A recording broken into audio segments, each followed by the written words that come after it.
What's up, Mr. Kitchens? Rock and rolling, brother. How are things in the land? Things are good, man. Things are good. Just got a whole bunch of craziness going on upstairs on the first level. So I'm down here in the cave. Down in the Where it's dungeon. quiet, and we can get some nice broadcasting in and without the noise and the craziness. But Yeah. things I are love good, it. man. Things are good. Agent to CEOs coming. We got Build coming. We were just talking about Build. You're speaking. You're opening. I'm closing for Build Detroit.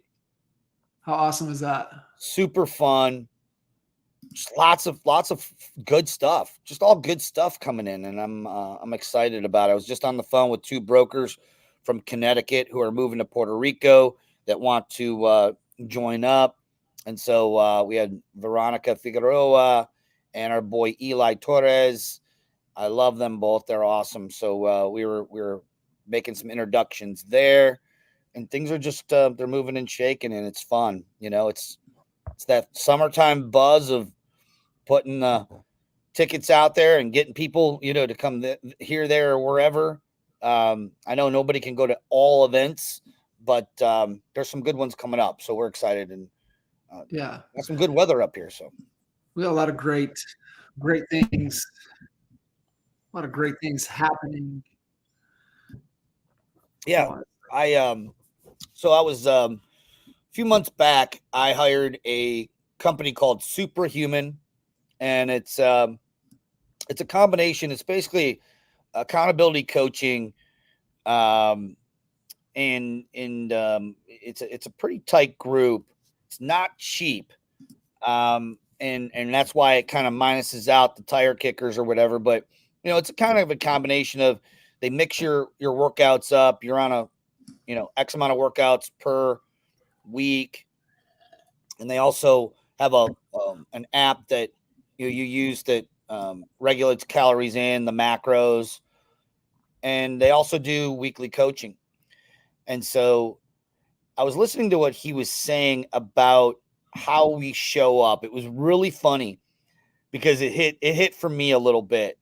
And he's like, I was on a plane the other day and I look around, I see these people getting on the plane and I see all these young people getting out on the plane in pajamas with a pillow. Yeah. And they look like they're half dead.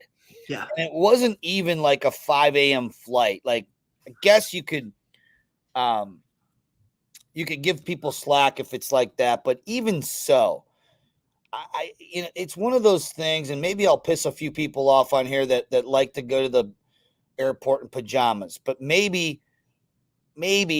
I can maybe show you a different way of thinking about this. And what it is it's how are you showing up every day? Mm-hmm. And it reflects in every aspect of your life. Meaning, I don't expect anybody to go to the airport in a 3-piece, $5,000 suit. I mean, it's so uncomfortable. Some people do, and if that's you, great. But how are you showing up daily? How, if you're allowing your children to go to the airport in pajamas and not in a respectful way, not that it's, you're not going there to impress anybody, but, how are you showing up with the rest of your life if you're going out in public and you're boarding a public plane in your pajamas? Yeah. I could never figure it out myself, man. And by the way, I'd say 30%, a third of the flights I'm on, I end up snoozing out, and I bring the little neck pillow with me so that my neck, I can't, I get all that, but I've never been on an airplane in pajamas, and it got me thinking about, how are you showing up in your real estate business? How are you daily? What are you showing up with your best self? That's the question. Okay. Yeah. Are you showing up with your best self in the gym? Are you showing up in your best self in the kitchen on what your diet is and what you're putting in your body? Are you showing up with your best self in your relationships? And the question is like, if you were to close your eyes and you were to start to think about what does that self look like? like literally picture it. You know, if it was, let's just say it's fitness. If you could look exactly how you'd want to be, like forget all of the constraints that you have. I'm saying that what does that exact image look like? That image in the mirror, when you look like it, you're like, all right, I could go to the beach with no shirt if you're a guy, or I could get into that bathing suit if you're a guy. Like, what does that look like? And this is just an example, right? But, and if you're not there, the next question is, are you putting your best self out there in that category of your life every single day? And that never ends, by the way. Your health journey will never end until you're 6 feet under. That's it. But that applies to every other part of your life. Are you putting your best self as a leader? Are you leading yourself in the right way? So it was just a really great chat. And It is. I wrote it right on my whiteboard. I'm like, are you putting your best self out today? You know, it's I'd like to share that with this group and you.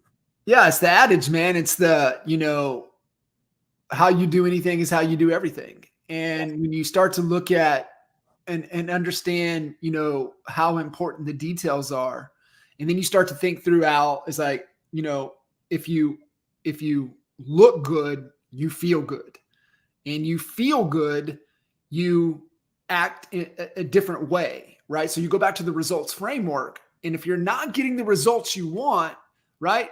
Are you a sloppy person? Well, then you're probably, feeling sloppy, you're behaving in a sloppy way, and you're getting sloppy results. And so you go back and you look at, right? You go back and you look at the most successful people on the planet, okay? Most of the successful people on the planet would never show up on an airplane in pajamas.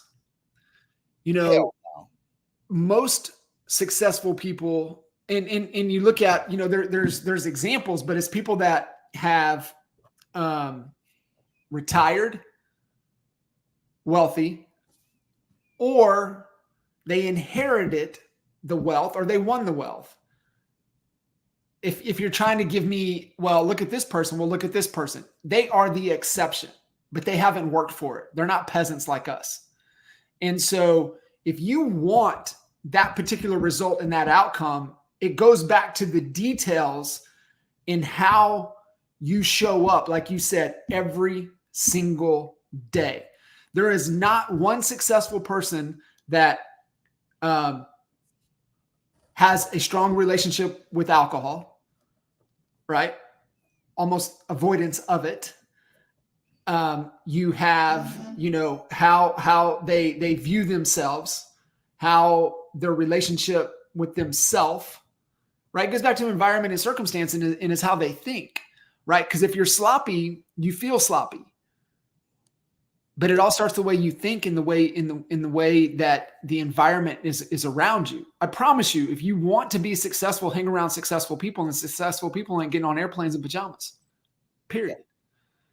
I mean, think before you start thinking, oh wow, they're judging people for wearing pajamas. I mean, well, we kind of are, and it even goes back to like, is that the end of the world that they're wearing pajamas on a plane? No. It's also not the end of the world that you get up out of bed every day and not make your bed. I mean, why make your bed? You're going to get back in it in, 8 to 12 hours again, or whatever it is anyway. So why make it? It's the first victory of the day. It's all about winning. It's how you do one thing's how you do everything. Like I can't, and it's repetition is the mother of skill. You have to do it over and over again, but like it's also spread to my closet. Like I can't have a sloppy looking closet. I have to have it organized. I got to have things hung up. Yeah. Things got to be in order. And I've trained my mind to say that, you know what? I feel at peace when things are in order. Mm-hmm. If I have that in order, then I know you're right. That's my first win of the day. And it also will then form a habit to have the rest of my things in order. What else do I need to get done? Brush your teeth, floss your teeth, make your bed, dress for success. And I'm not saying like when you and I got into business, so this is 26 years ago, I did wear a suit, That's what it called for. We're suiting up every day. Every day. Now, I was poor, so I literally had the worst oversized suit. It wasn't tailored. It looked awful, but I still threw a suit on, right? And go ahead. There's no excuse, Al. Like you can go to bro, hop on Shein.com, get you an entire wardrobe for $37, right? Like there's no excuse. You can go to these thrift shops. I remember shopping thrift shops. I mean, I'll go stroll through those consignment stores. No shame, right? Because there's some great stuff in there. But the point is that you dress the best that you can. And I promise you, clean shave, brush your teeth, smell right, take a damn bath, right? And you want to take it to another level, get your body in shape, right? Pay attention to your water intake, get enough steps, do like what you said to start this call off. Take control of yourself and get yourself in the best version of yourself, because the real reality of it is, okay, one, I don't give a shit about people getting on an airplane. I got enough things that I'm worried about. They can do their thing. Right. The reality is that we have people depending upon us as leaders. And don't care where you're at in life. If you've got kids, you're a leader. You've got people looking to you for guidance, for direction, for modeling. And we want to be a positive model, not don't do that example, right? We want to be like, do that, model that. And that's why we owe it to the people looking to us for that guidance. And so it's just a decision, man. It's just a decision. You can either make excuses or you can do something about it. And it's a journey, man. It's a lifelong pursuit. It's just like you said, it's a lifelong pursuit. It's you never get there. You know, we ebb and flow in our fitness and our health and all of those things, but you know, being obsessed with it and making it a priority, because it's the oxygen mask concept. If you don't put the oxygen mask on you, you're no good to anybody else around you. And you have so many people, everybody listening to this have so many people depending upon you, and it's a heavy burden. And so we owe it to them to be the best versions of ourselves for our family, for our inner circle, for our friends, for our community, for our teams, for our clients. It's a heavy burden, but we can carry that burden if we make ourselves the best versions of ourselves. And it's a commitment and a recommitment every single day. And that's the development of discipline. Discipline is a skill. And discipline is keeping the promise you make to yourself and doing the things that you know are required, even on the days you don't want to do it. That is discipline. And that takes time to really build. But I promise you guys listening in is that if you just make the commitment to be a little bit better each and every day, you know, did I lay my head down? Am I better today than when I woke up this morning? And if the answer is yes, 0.5%, but yes, I am better, then that's progress. And that's all we're looking for, bro, is we're just looking for progress. We just want to be a little bit better each and every day. Something that you do every Sunday is something that I've struggled with, which is writing it down. Mm-hmm. And the new training course that I bought, not course, but program that I'm on right now, Superhuman, is it's got an app, so it makes it easy. I can track my water intake. I can track my steps because I bought the Aura Ring. And so I know, like, if you were to ask me, hey, how many steps are you averaging daily? 3 months ago, I couldn't tell you what that was because I wasn't tracking it. I had no idea whether I was getting over 10. I can tell you right now, it's about 11 to 12,000 steps a day. That's great. My goal is 10,000 steps, and I'm not running like you, right? My point is that I have to have things that make it easy for me to see the visibility if I'm winning or losing. That scoreboard, it has to be easy or I won't do it. That's right. Where I'm failing is this. This is where my shortcoming is. Every week, I owe my coach a whole synopsis of where I'm supposed to add up like the number of steps. I'm supposed to add up my macros, micros, and basically report back to him. And I paid him a lot of money, to like. That's the only way you make it painful and do it. You're like, shit, I'm paying this. I might as well do it. Yeah. Well, you know what? That's been my biggest challenge. Now, I'm nailing the steps. I'm nailing the water. I've not missed a workout. I can tell you, and that's all documented, right? Yeah. And but that's that other thing is the and there's days that I don't track my meals. Why? Because I'm just being lazy, more than likely. Yeah. But he can't help me and look at it and say, Al, the reason why you're not at 165, which was your goal, I started out at 185. I'm down to like 174, 175, lost 10, 11 pounds. But my goal is 165, not 175. And there's a reason I'm not there. And that reason is because my macros aren't in order, and my calories and actually what it is it's protein. I'm not getting enough. So damn hard. I try to pound that protein, but it's difficult, right? Hard.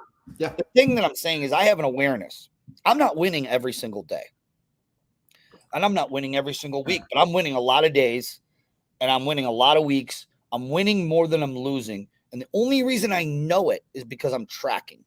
Yeah. And I don't care if that's phone calls, number of listing appointments, because I can tell you this, from a top of funnel, growing your real estate business, it's a simple formula. You need X amount of new top of funnel opportunities coming in on a monthly basis. Of those, you're not going to convert them all, but you need to convert a certain percentage of those, about 40% of those, into some kind of a conversation or interaction. And out of those, you're only going to close a small percentage of those, but that's the progression. You have to have that machine in place, and you have to know what the score is. Always. This way, if you don't track it, then you're not going to do it. And you're going to think, like you said, right? You're going to think you're getting the 10 to 12. Well, I would love to see you get closer to 15. But if when you think you're doing it, but you go back and you look at it, you're like, damn, I only got 6,000 steps in today. I better get my butt moving. But you don't know that unless you're paying attention to the scores. The number one thing that I've seen with real estate agents and where they got lazy is when they got reactive with the market in 20. And it was so good and so fast that they broke discipline and stopped tracking.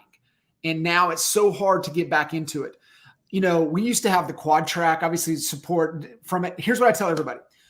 If you're a solo agent, go get ctebiz.com. I don't have the affiliate link. I ain't got no upside on it, but I'm telling you, promise you, as a coach, almost 17,000 one-on-one calls, almost 10,000 hours, I can be more valuable to you. And this is the same thing what you're talking about with your coach. He can't help you if he doesn't know the math, right? Because men lie, women lie, numbers don't. You think you're getting 12,000 steps, but you're only getting 7. Let's talk about facts. And that way I can remove my emotions. I can remove your emotions and how you feel about it and get logical. That's where change happens. And if we're not getting the results, is because we're getting caught up in our feels. And we got to get the hell out of our feels and get to the data and think about it accurately. And it's just right things, right order, man. But you got to have the scoreboard. You got to have the visibility. If you're not winning, it's because you're not tracking your metrics. The other thing that I would say, Al, and this is important, right? Because this is what you did. So this is coming full circle for you guys listening in. You're like, what the heck are these crazy guys talking about fitness and all these other things? It all applies. How we do anything is how we do everything. These are proven principles, models that applies in our relationships. Like I had my call with my coach yesterday. I don't miss those calls. He charges a shit ton of money.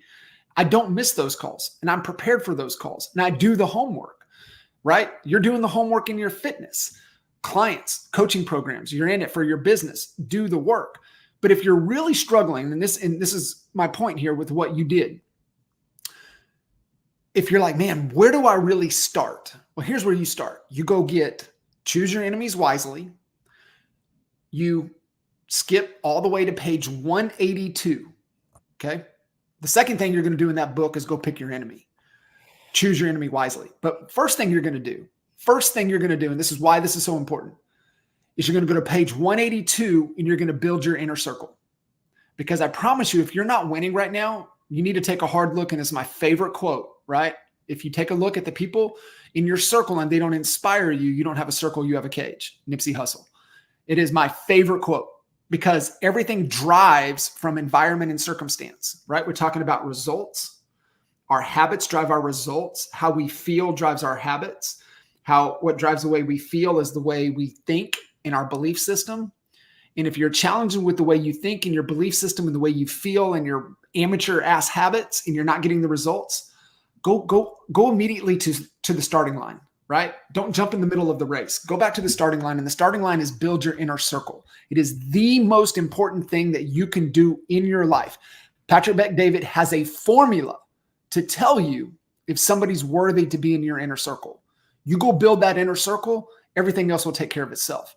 Because you're going to talk to them, you're going to reach out to them, they're going to hold your ass accountable, they're going to challenge you on the way you think. They're going to say, "Bro, you were on a damn airplane in pajamas. Like, I can't be in your inner circle."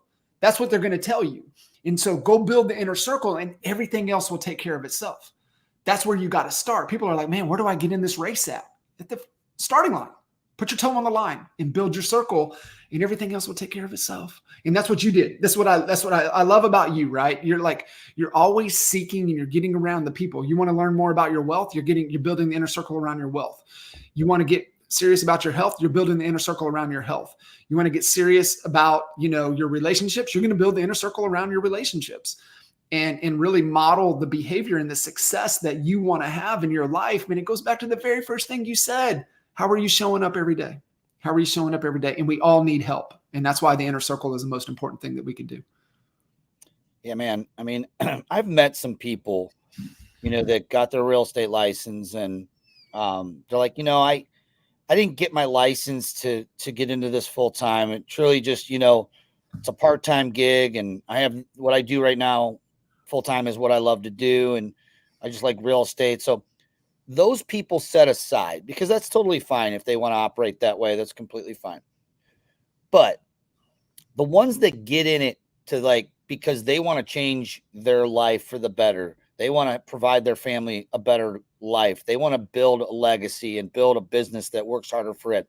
Those people, if you're one of those people, okay, because that's who we like to surround ourselves with, because the people that are part-time in this business, they don't have the same problems that we do. We meaning who are all in. Someone that's sticking their toe in the water is not going to have the same problems. Therefore, they're not going to have to solve those problems because they ain't their problems. New generation is not their problems.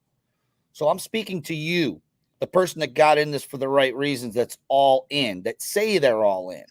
The question I have for you is, at what point did you ever look in the mirror and say to yourself, I think I want to get into real estate to be an amateur.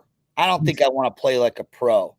There's too many people out there that are calling themselves real estate professionals, but they don't act like professionals. They actually are real estate amateurs. Yes. They don't know their numbers. They're not showing up with their best self every single day. They're kind of half-assing it. And at best, look, man, the good news is you can turn that around right now. And we all fall into some slumps. Hey, maybe you've had your foot on the gas for the last 5 years and you've done well. Mm-hmm. Now you're just kind of coasting, and you're finding yourself having a few bad months here, there, or whatever. You got to kick that, look in the mirror again, and maybe you just need a note on your mirror that says, am I showing up as a professional or an amateur today? Yeah. Am I showing up in my best self, or could I be doing better? And it's all the aspects. It's not just business, but that's why a lot of these top these top earning CEOs and entrepreneurs, they hire this specific fitness coach program, because it is extremely expensive to get in, and they only want serious people who have that desire to be their best, that carries on. It's not about losing 10 pounds. It ain't about losing 20 pounds. Those are great things, and we will celebrate those things. Don't get me wrong. But the journey continues beyond that. It's not like, okay, I hit that and now I'm done. No, the journey goes beyond that. You're constantly learning. Winners are constantly learning and challenging their brains. And yes, maybe they have more free time. Maybe there's less stress because not having to worry about paying that electric bill and the mortgage and whatnot. But they're constantly learning. I went down, met Michael Helgson for the first time. Never met that guy. He was doing an event I think in Cleveland, there was like 14 people in the room. I was thinking, oh, poor dude. Been there, done that, right? He flies all the way to Cleveland. He's staying at one of the nicest hotels in downtown Cleveland, and 14 people show up, and 3 of them were already his clients. So, I'm in the room, and this guy turns around that's there, and he looks at me, and he recognizes me, and he goes, man, I never thought I'd see you at one of these. And I knew what he meant by it, but I just, for the heck of it, I played dumb. And I said, what do you mean by that? He's like, well, you're already, you're pretty successful. You drove a Ferrari here, and you're learning, he didn't say these, but like, with us, like kind of putting him down and me up. And I'm like, look, man, I have 3 pages of notes here. Yeah. I am constantly keeping my iron sharp. And if I don't, what kind of a leader am I going to be to my own children or the agents that are depending on me to stay sharp? I show up at the EXP meeting, the Wednesday meeting. I show up not because I need to know how to, list a home or anything like that, because I'm not in the sales part of it. But if someone asks me a question, I better know what I'm talking about. So, do I have to be there? Absolutely not.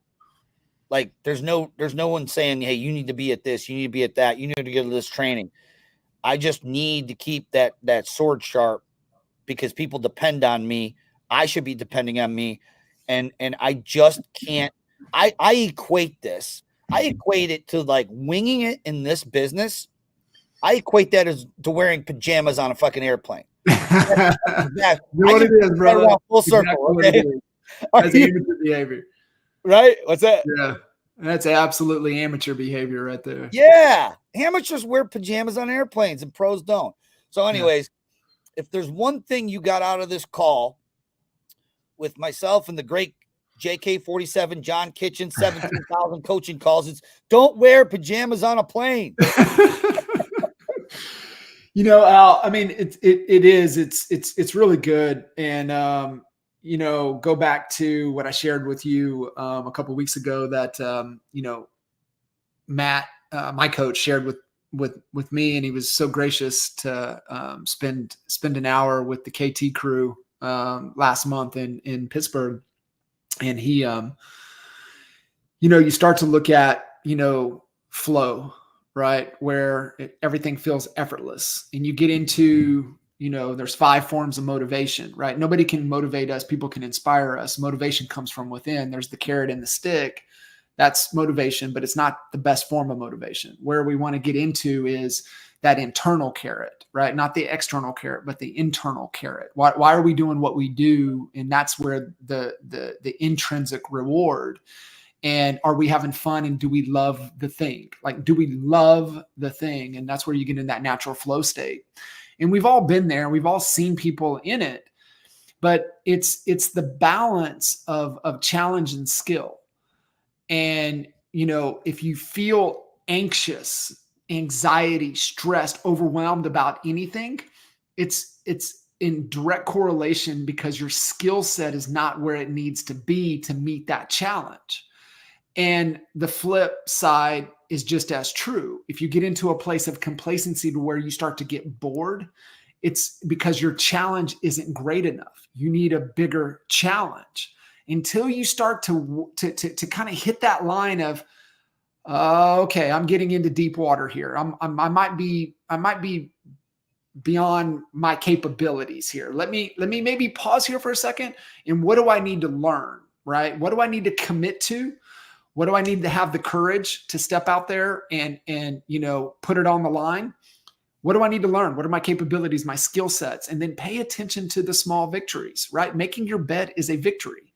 Having, my scorecard tells me I need to talk to 3 new people every day, 15 a week. If I do that, I will hit my sales targets. I will hit my revenue targets. If I just do those things. Did I talk to 3 people today? 3 new people today? Did I make an offer to those 3 people to take the conversation further, or to watch something, or to get face-to-face, or whatever? Did I do those things? If I did, that's a victory. And what we have to understand, it's the small victories within our control, compounded day after day. That is momentum. Did I do it today? Did I do it tomorrow? Did I do it the day after that? That's momentum. Those are victories, and that's where confidence comes from. So if we're lacking in confidence, more than likely it's because we haven't made a commitment to something, because commitment starts everything. And Al, I'm not the commit and figure it out guy. I'm the guy that, what is it that I want? You said a key word, and I want to come full circle to this because I had this revelation this morning. This is so funny that this happened this morning. But I'm of the belief that you have the desire to do something, and then you take the time to reverse engineer out to what it's going to take for that to be true, and what's the activity within my control around traffic, around effort, around skill, to be able to make the conversion, and then keep the promise that I'm trying to make, and being able to accomplish the thing. And so that's where commitment comes from. And we do it with our team, right? Hey, how many, you want to make 100,000 this year? Okay. Based upon your split structure with your broker team, whatever, you need to sell X number of houses. Well, what needs to happen for that conveyor belt to be true? And then now this allows us to get into, the process, and then identify theory of constraints, because we're tracking our numbers. But it all comes back to desire. And it's so funny, man. I'm at a frustration level with my team, and I know their skill set's not where it needs to be. However, as a leader, we're trying to go fast. It's hard for us to pause. And I'm like, why how come I am not able to connect with these people and they're not able to do the thing? And I was on my walk this morning. I can't make this up. I've been thinking about this for a week and a half. And I was listening to Frisella Q&A call from yesterday. And this exact question was on the Q&A. And Andy goes, one, as leaders, and we know that, I know this, I tell you this all the time, right? As leaders, we can't expect our team to do something that we feel is easy. Just because we've been doing it for so long, we've put in 26 years in this industry. I'm 20 this year in this industry. Like, the things that I think are no brainers and common sense are easy is completely foreign to a lot of people. And so we have to be mindful of that. We also have to be really, really mindful of, as leaders, we challenge, we get in this weird feeling of repeating ourselves. And, a handful of rules and repeat yourself often. The statistic is that a team member needs to consistently hear the same exact message 7 to 9 times before it starts to click. And sometimes it's a little bit more than that. So we just haven't repeated ourselves enough. But the big thing I thought it was 20. It's about 7 to 9. It's the same message. 9, okay. But marketing is about 25 to 30 impressions on the marketing side before a consumer starts to see your brand. But your team member, right? They're a core value fit. They're bought into the vision. They just need to hear the same message over and over. So a good indicator is we just haven't repeated ourselves enough. But where he got me, and I know this because the number one piece of the process is desire, is that you've got to tap into and always keep their desire at the forefront of their mind. And he said, here's what we do at First Form. He goes, we have 500 employees at First Form. He goes, everybody does a vision board exercise. I was like, I know the power of vision boards. I have, since I moved here in Texas, I took my vision board down. I haven't put it up. All of the pieces on my vision board are right here on my desk. I actually looked at them on Sunday, part of the Sunday planning process. But what he said, he's like, listen, you have to create the vision boards so that they don't lose sight of what it is that they desire in the life they want to build. Now, that's the first step. So powerful. The second step is, how do I show up and who do I have to become in order for that to be true? And then the third step is, what are all the tactical ways for that to happen? He said, you're trying as a leader to force the tactical items on them, and you haven't even started with the first thing, which is tap into their desire and then help them identify who they have to become for that to be true. Then we can do the tactical stuff. And I was like, like, how many times do we have to learn this lesson, right? Like we've learned this lesson over and over and over. And it's like, so guess what we're doing Friday? We're doing vision board exercise. And so who's we? You and your team? Yeah, my team. I'm doing it with them.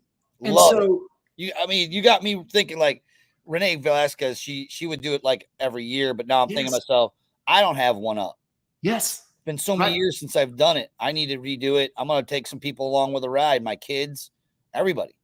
Al, where was the best example of the best vision board that we've ever seen? Whose house was it at? We paid him a lot of money. Actually, Cliff Freeman paid him a lot of money. Tony Geary had the family vision board in his studio. It was the best one I've ever seen. Best one I've ever seen. Yeah. And he talks about how everything comes to fruition. And so there was this great story from, I don't, at the time, the founder and CEO of Priceline. And this is when they were still small. What he would do when he'd bring people in, he would be, why do you want this job? And he would drill them down, right? Why? And he got down to the real core desire of why they wanted to work there. And he had this one story that he told in particular. And he said, finally pulled it out of this guy. And he said, man, he said, I really want this job because it's going to be able to give me the income to be able to live my life, but also save enough money so I can buy a home for my mom and move her from the Dominican into a home to be able to live with us here in South Florida.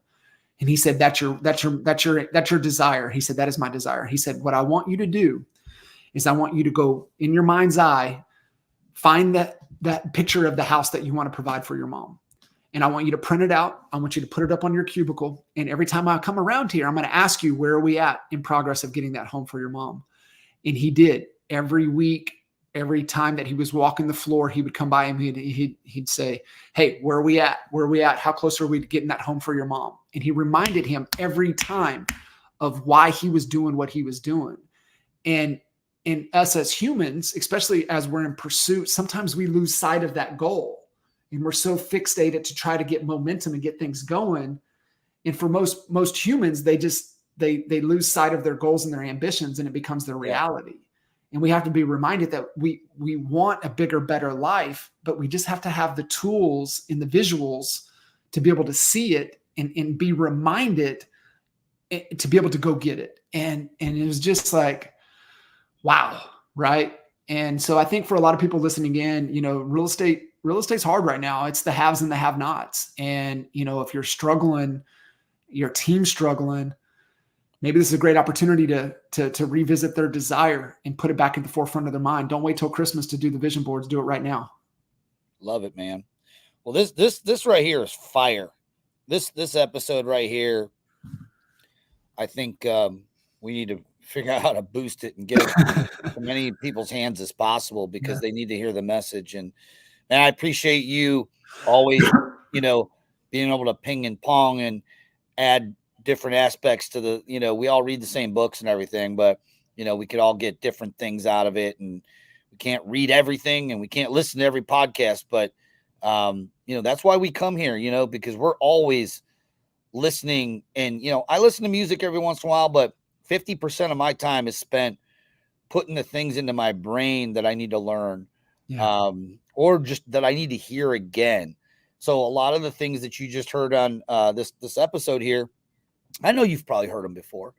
The question is that are they at the forefront of your awareness or not? They either are or they're not. So hopefully this helped you get it back into tune. That's what happens with me. I have to write things down, like the family vision board. Like that was the most powerful thing I ever seen anyone do.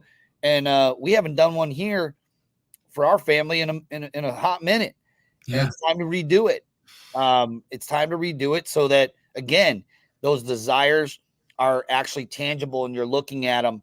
And that's what I'm very visual. So like from all of our goals for ticket sales for Rock and Rescue, agent to CEO, all the things that we have going on right now that we have to get done, I have to see it every single day. Yeah. I need to know where we're at. How many sponsors do we need? How many did we get? What's the scoreboard? All this boils down to is an awareness. It does not boil down to perfection. That's progress. It's progress. You're not going to be perfect. There is no such thing. You're just going to constantly, I'll pull another one out. Perfectly imperfect. Perfectly imperfect means we are moving into the direction of having an awareness and making corrections as we go along. That's the beauty in whether it's trying to, get fit. Why do we mark how much we weigh, the macros, what we're putting in our mouth? Because if we're not getting to where we need to be, we need to make an adjustment. And you can't make an adjustment unless you know exactly what's going on. So, man, I appreciate you, brother. I gotta hop. I got another meeting I'm gonna hopping into, but this was fire. And we're gonna have Allison chop some of this up and repost it up on honeybadgernation.com for our community. But we appreciate you guys. Yeah. Love you. And love you guys. Honeybadgernation.com. Cool. Yep, stay on, Johnny. Later. Okay.